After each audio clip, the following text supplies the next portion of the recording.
commission. And the left is also using January 6th as a pretext, of course, to completely remake our military and target conservatives in the ranks. The job of the Department of Defense is to keep America safe from our enemies. But we can't do that if some of those enemies lie within our own ranks. We're also tackling the problem of violent extremists in our ranks and our workforce. We established the Countering Extremism Working Group. What about the extremists that are running the Pentagon? Joining me now is Arkansas Senator Tom Cotton of the Armed Services Committee. Senator, the Pentagon very clear on whom they're trying to purge. So why should Republicans rubber stamp funding for a military that is being turned into this wokeified factory branding conservatives as extremists? Laura, we're not going to, and in the weeks ahead, as we start to write the annual defense bill, I'm going to be taking up this matter. I've already introduced legislation that would forbid the military from teaching critical race theory at our service academies or professional military schools. And there's nothing that could be more divisive, more destructive of morale and a common fighting ethos among our troops than critical race theory, than saying some races are inherently privileged or some races are inherently oppressed or victimized. That's the exact opposite of what we should be teaching our young troopers, what we want to teach them is to love their country, to defend their country, and look at the man or the woman on the right or left as a fellow But Senator, I'm sorry to interrupt, but you won't get representative of their race. Right, but you won't get that passed. That's a great piece of legislation, but with Biden as president and Nancy in charge in the House, that's not going anywhere. But you can prevent the funding of this with the Republican votes because plenty of Democrats don't want to give any increase in spending to the military. So if you guys hold up the funding, they're suddenly going to listen. Will you do that? Yeah, that may be a step we have to take, Laura, but I wouldn't say that we can't get that passed either. Remember, the defense bill passes every year. It has passed every year for 60 years.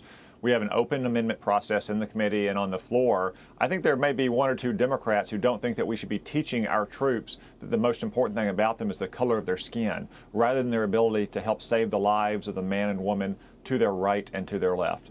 We get all kinds of calls and letters and emails coming to my office. I would encourage all troopers tonight, if they're being indoctrinated with this kind of nonsense, to contact us, cotton.senate.gov.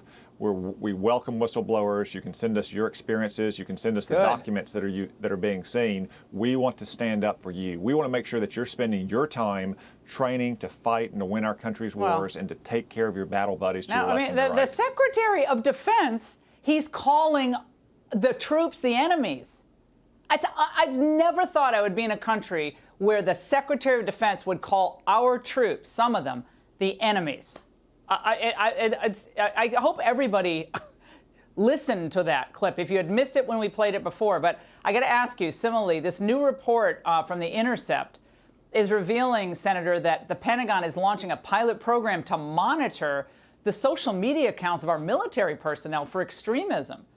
So John Kirby denied it, but then he added this.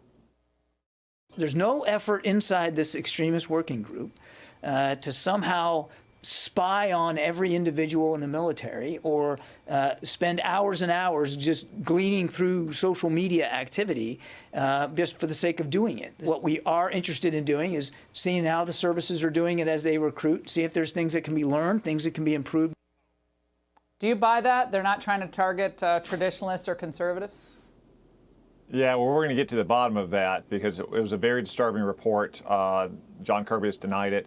Look, the military's always screened for extremists. I remember when I enlisted years ago, you had to write down what tattoos you had and describe them, provide pictures of them, to make sure there weren't any people with gang tattoos being enlisted in the military. But if the military was proposing to actively monitor social media accounts of our troopers on an ongoing basis to look for partisan or political statements, that would be an extreme overreach, which wouldn't be surprised because this so-called extremist working group is filled with extremists itself. So we're going to be getting answers to these questions soon. Who knows better about the finding an extremist, Senator, than the extremists? I guess that takes one to know one.